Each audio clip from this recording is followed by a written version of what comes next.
बिस्मिल्लाहिर्रहमानिर्रहीम। अस्सलाम वालेकुम नाजरीन, आप यूट्यूब चैनल देख रहे हैं। मैं इमरान खान हूँ। नाजरीन, अब तक की लड़ाई में डोनाल्ड ट्रंप ने सबसे बड़ा यू टर्न ले लिया है। डोनाल्ड ट्रंप ने कहा क्या? देखें, पहले डोनाल्ड ट्रंप ने यह कहा था कि 48 घंटे के अंदर अगर ईरान ने आबनाए हुर्मुज़ को नहीं खोला तो अमेरिका बहुत सारी एनर्जी साइट्स को तबाह कर देगा। ईरान की वो तनसीबात तबाह कर देगा जिसके ज़रिए से पूरे ईरान में बिजली, गैस इसकी फराहमी हो रही है, और ये बहुत बड़ा नुकसान होगा। इसके नतीजे में ईरान ने भी वापस धमकी लगाई थी कि ईरान भी बड़ा शदीद नुकसान करेगा।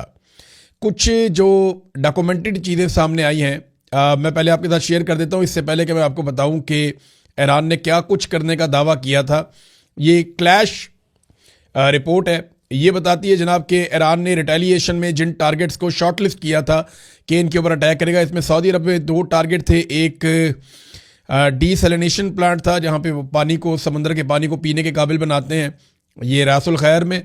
उसके अलावा पावर स्टेशन था और एक वाटर प्लांट था अल शुएबा में। और इसके बाद यूएई के 2 टारगेट थे, उनको भी शॉर्टलिस्ट किया था। इनमें एक पीने का पानी का एक प्लांट था और एक न्यूक्लियर पावर प्लांट था बरका का। फिर कुवैत के अंदर 2 शॉर्टलिस्ट किए थे ईरान ने जिनके ऊपर वो अटैक कर सकता था, अलजोर और नॉर्थ अलजोर। ये एक पावर प्लांट है और दूसरा डीसैलिनेशन कॉम्प्लेक्स है जहाँ पे पीने का पानी तैयार किया जाता है। जॉर्डन, उर्दन में भी 2 ही इन्होंने दोनों पावर प्लांट थे उर्दन के, जिन दोनों को निशाना बनाने का जो है वो मामला सामने आया था। फिर बहरीन के अंदर 2 टारगेट थे, कतर के अंदर 2 टारगेट थे इसी तरह से। तो ये ईरान के टारगेट थे जो ईरान करने जा रहा था। उसके बाद फिर ईरान ने एक और भी तंबीह की थी, एक वार्निंग जारी की थी कि अगर जजीरों के ऊपर हमला किया गया, ईरान के पास जजीरे भी है ना, अगर जज़ायर के ऊपर हमला किया गया तो तमाम आबी रस्तों में बारूदी सरंगें भी बिछा देंगे।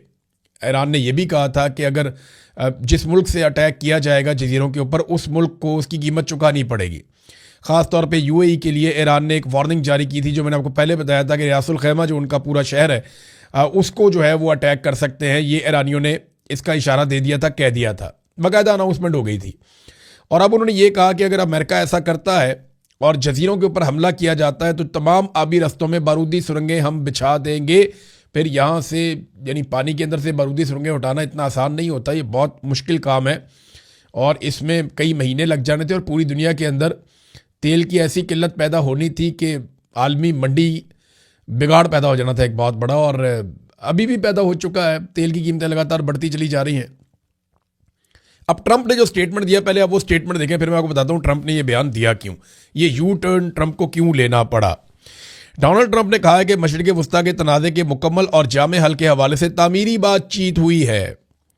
उन्होंने कहा कि वो ईरान के बिजली घरों और तवानाई की तनसीबात पर, बल्कि ईरान में तमाम हमलों को 5 रोज़ के लिए मौखर कर रहे हैं। यानी एक तरह से डोनाल्ड ट्रंप ने 5 दिन की जंग बंदी का ऐलान किया है। अमरीकी सदर ने अपने सोशल मीडिया ट्रुथ सोशल पर जारी एक हालिया बयान में कहा है कि मुझे ये बताते हुए खुशी महसूस हो रही है कि अमेरिका और ईरान के दरमियान गुज़िश्ता 2 दिनों में मशरिक़ वस्ता में जारी कशीदगी के मुकम्मल और जामे हल के हवाले से नहायत मुस्बत, नतीजा खेज़ और तामीरी बातचीत हुई है। डोनाल्ड ट्रंप ने अपने बयान में कहा कि इस तफसीली और तामीरी बातचीत के अंदाज और लहजे की बुनियाद पर, जो इस हफ्ते भर जारी रहेंगी, मैंने महकमा जंग को हदायत दी है कि ईरान के बिजली घरों और तवानाई की तनसीबात पर तमाम फौजी हमलों को 5 दिन के लिए मौखर कर दिया जाए, जो जारी मुलाकातों और मुज़ाकरात की कामयाबी से मशरूत है। अच्छा, ये कहते हैं जी हमारी बातचीत शुरू हो गई है ईरान के साथ। अब जुम्मे वाले दिन का जो स्टेटमेंट है डोनाल्ड ट्रंप का, वो ये स्टेटमेंट था कि हम तो ईरान से बात कर ही नहीं सकते। उसकी वजह यह है कि ईरान की कोई ऐसी क़यादत मौजूद ही नहीं है। हमने तो सारे बंदे मार दिए, तो हम बात किससे करें। ये डोनाल्ड ट्रंप आज से 3 दिन पहले कह रहे थे।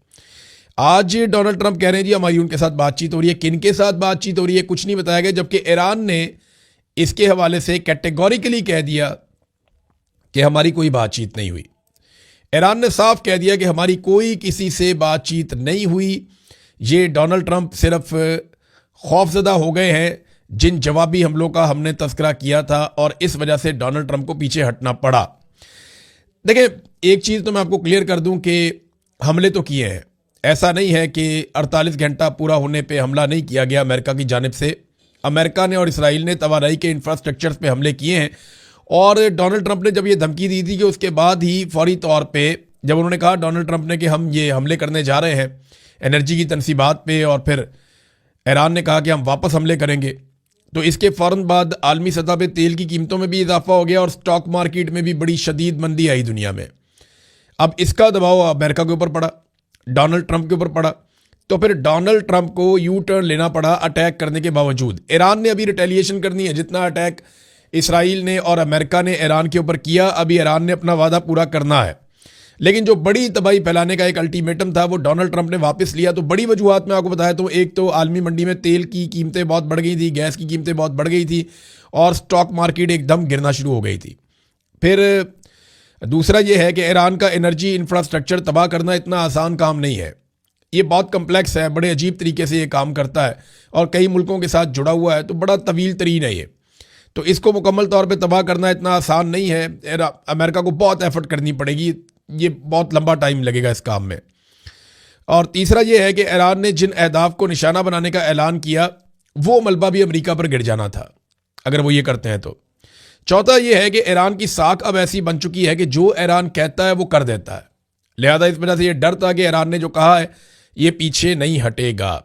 और पांचवी वजह यह है कि अमेरिका को अब ये लगने लगा है कि अरब ममालिक इस लड़ाई के बिल्कुल किनारे पर आकर खड़े हो गए, किसी वक्त भी अरबों को इस लड़ाई का हिस्सा बनाया जा सकता है। तो अमेरिका ये चाहेगा कि अब जो भी करना है अरब उसमें बराबर के हिस्सेदार हों, और ऐसा लगता है कि अरब ममालिक इसमें शामिल हो जाएंगे। एक तो सऊदी अरब ने कहा कि जो उम्रा ज़ायरीन आए हुए हैं वो 18 तारीख तक निकल जाएं सऊदी अरब से, और सऊदी सरजमीन को वो छोड़ दें, वो यहाँ से चले जाएं, उसमें तो भी टाइम लगेगा। लेकिन यहाँ पे एक खबर है मेरे पास, और ये अहम खबर है, बड़ी खबर है। Saudi Arabia opens King Fahad airbase to United States forces as Iran war shifts west. अब ये जो खबर दी गई है ना, ये खबर आती है रियाद से, और खबर ये बताती है कि सऊदी अरब ने ताइफ के अंदर जो किंग फहद एयरबेस है वो देने का फैसला किया अमेरिका को। याद रखिएगा ताइफ बिल्कुल करीब है मक्का मुकरमा से, तो यहाँ पे हरमैन शरीफैन बहुत करीब आ जाते हैं, और इन जगहों पे बहुत सारे मुकद्दस मकामात हैं, यानी ताइफ के रास्ते में, ताइफ में आसपास बहुत सारे मज़ारात हैं, बहुत सारे मुकद्दस मकामात हैं इन इलाकों में। तो यहाँ पे जब जंग शिफ्ट की जाएगी या यहाँ पे अमेरिका को बेसिस दी जाएंगी तो ईरान के लिए बड़ा चैलेंजिंग होगा यहाँ पे खालिसतन आके उन बेसिस को निशाना बनाना। देखें ना, ईरानी मिसाइल तो हवा में आता है, अब उसको जहाँ पे इंटरसेप्ट करते हैं वहाँ गिरता है, उसका मलबा या उसका बारूद वहाँ गिरता है। तो किसी भी ऐसी जगह पे गिरेगा तो मुसलमानों के जज्बात जो हैं वो भड़काए जा सकते हैं। सारे मामले में सऊदी अरब को भी गुरेज करना चाहिए था, इतना मुकद्दस मकामात की तरफ नहीं लेकर जाना चाहिए था लड़ाई को, या अमेरिका को वहाँ पे बेसिस नहीं देनी चाहिए थी। लेकिन अब वो क्योंकि बेसिस वहाँ पे चली गई हैं तो ईरान का हमला वहाँ जाएगा या नहीं इसके बारे में मैं कुछ कह नहीं सकता अभी आपको फ़िलहाल। लेकिन सऊदी अरब ने ऐसा किया है कि हरमैन शरीफैन के करीब जो है 85 किलोमीटर का टोटल फासला है खाना काबा से ताइफ का, जहाँ पे ये एयर बेस है, और वहाँ पे अमेरिका को एक सहूलत दी है मुबैना तौर पर। ईरान ने एक बड़ा क्लैरिटी के साथ वादे किया है, और जो फारस न्यूज़ जुड़ा हुआ है ईरानी फोर्सेस के साथ, उसने कहा जी कोई अमरीकी सदर से हमारा राब्ता नहीं हुआ, और ये अमरीकी सदर सिर्फ डर के मारे झूठ बोल रहे हैं, असल बात ये नहीं है। अच्छा, इसमें ना इसराइल और अमेरिका इस वक्त भी शदीद हमले कर रहे हैं ईरान पे, ऐसा नहीं है कि जंगबंदी हो गई है। तेहरान पे ताबड़तोड़ हमले किए गए हैं और लगातार हमले हो रहे हैं। ये बातचीत जो है ना वो ये सिर्फ एक बहाना है, और मुझे ऐसा लगता है कि डोनाल्ड ट्रंप और इसराइल पूरी कोशिश करेंगे कि किसी तरह अरब ममालिक इस जंग के अंदर शामिल हो जाएं। अब अगर ऐलानिया तौर पे अमेरिका को अड्डे दिए जा रहे हैं तो अरब ममालिक पाकिस्तान को भी कहेंगे कि फ़ौरन आओ और इस लड़ाई का हिस्सा बनो। पाकिस्तान सऊदी अरब जाके वहाँ से इस लड़ाई का हिस्सा बनेगा, या पाकिस्तान अपनी सरहदों से भी ईरान के लिए मुश्किलात पैदा करेगा, इसके बारे में हम नहीं जानते। लेकिन पाकिस्तान के आर्मी चीफ ने कैटेगोरिकली शिया उलमा इकराम को बुलाकर यह कह दिया कि मुझे यहाँ पे कोई पंगा पाकिस्तान में नहीं चाहिए, और जो लोग ये करेंगे उनको फौजी अदालतों के अंदर ले जाया जाएगा। उनको काफ़ी थ्रेट किया, उनकी डांट डपट भी हुई, वो काफ़ी नाराज़ हैं कि हमारे साथ तौहीन में सलूक किया गया, हालांकि हम आलम दीन थे, प्यार से बात की जा सकती थी। लेकिन अच्छा, कुछ ये भी मौलवी कह रहे हैं नहीं जी हमारे साथ बड़ा अच्छा सलूक हुआ है, लेकिन जो ये कह रहे हैं हमारे साथ बड़ा अच्छा सलूक हुआ उनकी बात ही कोई नहीं सुन रहा। अब एक और काम भी शुरू हो गया है, पाकिस्तान की मिलिट्री एस्टेब्लिशमेंट के ज़ेरे निगरानी या ज़ेरे असर चलने वाले जो डिजिटल प्लेटफॉर्म है उनके ऊपर कलअदम तंजीमों के लोगों के इंट्रोड्यूस किए जा रहे हैं। ये बड़ी ढिठाई और बेशर्मी वाला काम किया जा रहा है। वो कलदम तंजीमें जिन्होंने पाकिस्तान के अंदर खून बहाया, उनके जो बंदे हैं उनके इंटरव्यूज चलाए जा रहे हैं पाकिस्तान की फौज के ज़ेरे असर चलने वाले मुख्तलिफ डिजिटल प्लेटफॉर्म्स के ऊपर, सिर्फ इसलिए कि क्योंकि यहाँ पे शिया है तो ये शिया सुन्नी का मामला हो जाएगा। देखिए, ये शिया सुन्नी का मामला नहीं होगा, जितनी मर्जी कोशिश कर लें, क्योंकि ईरान की लड़ाई इसराइल और अमेरिका के साथ हुई थी। उसने इसराइल और अमेरिका के साथ लड़ाई लड़नी है, उसकी अरबों के साथ लड़ाई नहीं हुई। अगर अरब ममालिक ईरान पे हमला करते या ईरान अरब ममालिक पे अटैक करता, वो एक लड़ाई चलती, इसराइल और अमेरिका इसका हिस्सा ना होते, तो पाकिस्तानी किसी और तरह शायद सोचते, डिवाइड भी हो जाते। लेकिन यहाँ पे एक शिया सुन्नी इत्तेहाद देखने में आया जो तारीख में कभी भी ऐसा नहीं हुआ। ये पहली मरतबा ऐसा हुआ है, इससे पहले हमने कभी ऐसा नहीं देखा। रूस ने एक बड़ा अहम मामला उठाया है इस वक्त, और रूस ने अमेरिका से बात भी की है कि इसराइल की जानिब से बुशहर न्यूक्लियर प्लांट के करीब जो अटैक किया गया, जिसके बदले में डेमूना न्यूक्लियर पावर प्लांट के करीब ईरान ने अटैक किया था। ईरान ने लगभग कोई 8 किलोमीटर दूर किया था, इसराइल ने काफ़ी करीब अटैक किया बुशहर में, जो न्यूक्लियर तनसीबात हैं उनके पावर प्लांट है वहाँ पे, वहाँ रशियन काम भी करते हैं। तो रशिया ने खबरदार किया कि ये इंतहाई दर्जे की गैर जिम्मेदारी है और ये इंतहाई ख़तरनाक बमबारी की गई है, इससे रेडिएशन हो सकती है, और उन्होंने अपने तहफ़्फ़ुज़ात बताए। ये अल जज़ीरा की एक खबर है, उसके मुताबिक रशिया ने अमेरिका को कहा कि ये आग से खेलने वाला काम है और ये इसराइल को अमेरिका रोके ये हरकत करने से। अमेरिका का नाज़रीन एक और तैयारा गिरकर तबाह हो गया। ये कुवैत में एक अमेरिकी फाइटर जेट गिर गया है। तो अब तक की इतला के मुताबिक जो दस्तयाब डाटा है, अमेरिका के टोटल 17 जेट तैयारे या एयरफोर्स के जहाज़ जो हैं वो गिरकर तबाह हो गए हैं। ख़राब होने वाले 6 इसके अलावा हैं और बाकी नुकसान उनका अलग से हो रहा है। तो ये लड़ाई तो डोनाल्ड ट्रंप के लिए एक डरावना ख्वाब बन गई है। देखें ना, इतने तो जेट तैयारे अमेरिका के अफ़गानिस्तान और इराक की और लिबिया की लड़ाइयों में तबाह नहीं हुए। मतलब ये 1 महीना पूरा नहीं हुआ ईरान के साथ, 1 महीना नहीं हुआ पूरा और इतने सारे तैयारे तबाह हो गए हैं। तो अमेरिकन एयरफोर्स के लिए ये आसान नहीं है इसको हज़म करना, ये बड़ी मुसीबत वाली बात है। नाज़रीन, इराकची का एक स्टेटमेंट है मेरे सामने, ये मैं चाहता हूँ कि आपको ज़रूर पढ़ के सुनाऊँ। और उन्होंने इसके अंदर कुछ ना डाटा बताया है। ये ईरानी वज़ीर ख़ारजा है, उन्होंने कहा जी मुझे एक बात वादे करने दें, मिस्र में से एक स्वेज़ कैनाल गुजरती है। मैंने आपको बताया था ना, मिस्र के बीच में से एक नहर गुजरती है, उसको स्वेज़ कैनाल कहते हैं। वो कहते हैं वहाँ से गुजरने के लिए 2 लाख से लेके 7 लाख डॉलर तक फ़ीस वसूल की जाती है, जबकि बड़े कंटेनर्स जब वहाँ से या ऑयल टैंकर्स वहाँ से गुजरते हैं तो ये रकम $1 मिलियन से भी तजावज़ कर सकती है। यानी मिस्र पैसा लेता है जो वो अपने रास्ते में से जहाज़ गुजारता है तजारत के लिए।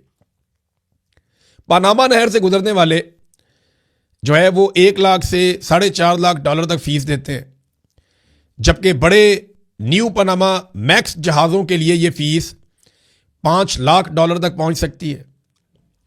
तुर्की जो है वो आबनाए बासफोरस के इस्तेमाल पर फ़ीस लेता है। बासफोरस का तुर्की का एक इलाका है, वो उसकी फ़ीस लेता है। कनाडा जो है वो सेंट लॉरेंस सी वे के इस्तेमाल पर फ़ीस वसूल करता है। अमेरिका भी सेंट लॉरेंस सी वे पर फ़ीस आयद करता है। ईरान ने कई दहाइयों तक आबनाए हुर्मुज़ के इस्तेमाल पर कोई फ़ीस वसूल नहीं की, बल्कि उसको मुफ्त रखा। इतनी बदनामी, पाबंदियों और आलमी तन्हाई के बावजूद, और फिर भी आप ये चाहते हैं कि मैं ये मान लूँ कि यहाँ बुरा किरदार ईरान है। बड़ी गहरी बात उन्होंने की कि पूरी दुनिया अपने समुद्री रस्तों से जब कोई शिप्स गुजरते हैं तो उनसे पैसे वसूल करती है, उनसे टोल टैक्स लेती है। टोल टैक्स आप कहते हैं ना, वो लेती है। लेकिन ईरान नहीं लेता। ईरान ने मुफ्त गुजरने दिया सबको, लेकिन फिर भी ईरान का किरदार बहुत बुरा है और ईरान का अपना तेल वहाँ से नहीं गुजर पा रहा था। ईरान के ऊपर पाबंदियाँ लगाई गई थी। अमेरिका में डोनाल्ड ट्रंप के खिलाफ एक बड़ा एहतजाज प्लान किया जा रहा है 28 मार्च को। इसकी तफसीलात मैं आपको 1-2 वीलॉग आगे जो आने वाले हैं उनमें बताऊंगा कि अमेरिका में डोनाल्ड ट्रंप की पॉलिसियों के खिलाफ कैसे अमेरिकन इकट्ठे हो गए हैं और कितने बड़े पैमाने पर वो एहतजाज करने का इरादा रखते हैं। श्रीलंका के हवाले से ईरान ने एक बड़ा शानदार काम किया, क्योंकि श्रीलंका ने एक एहसान किया था ईरान पे। जब इंडिया में बहरी मशक़ें करने के बाद ईरानी फ़ौजी निकले तो वहाँ पे आगाह कर दिया गया अमेरिकन को कि जनाब ये निकल गए हमारी हदूद से। तो अमेरिकन ने वो शिप तबाह कर दिया। तो इस मौके पे श्रीलंका ने उनको रेस्क्यू किया था, उनके शोहदा की मदद की थी ईरानियों के। तो ईरानियों ने श्रीलंका के लिए ये सहूलत दे दी है कि आबनाए हुर्मुज़ में उन्हें मुकम्मल छूट है, वो अपने जितने मर्जी कंटेनर ले जाएं।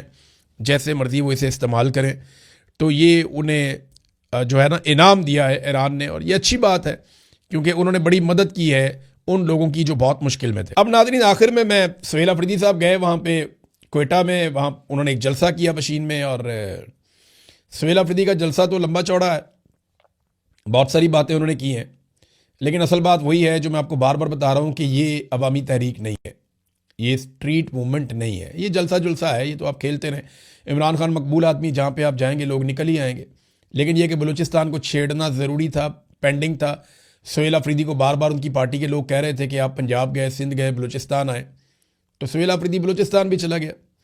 अब वहाँ पे बलूचिस्तान की जो पाकिस्तान तहरीक इंसाफ है उन पर बड़ा शदीद क्रैकडाउन हुआ, बड़ी मुसीबतें उनके ऊपर आई, लेकिन फिर भी उन्होंने जलसा कर लिया। अब जो काबिल ज़िक्र बात है जो सुहेल अफरीदी ने वहाँ पे कही, वो मैं एक बात आपको पढ़ के सुना देता हूँ। अदरवाइज़ इससे इमरान खान की रिहाई नहीं होनी जलसों से।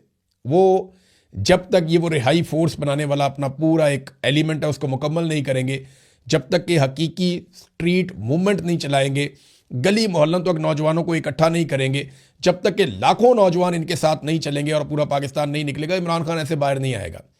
या तो इमरान खान को डील करनी पड़ेगी, या आसिम मुनीर साहब के ऊपर शदीद तरीन दबाव डालना पड़ेगा, या फिर अवाम अपनी ताकत के ज़रिए से एक मूवमेंट बनाए और इमरान खान साहब बाहर आएँ।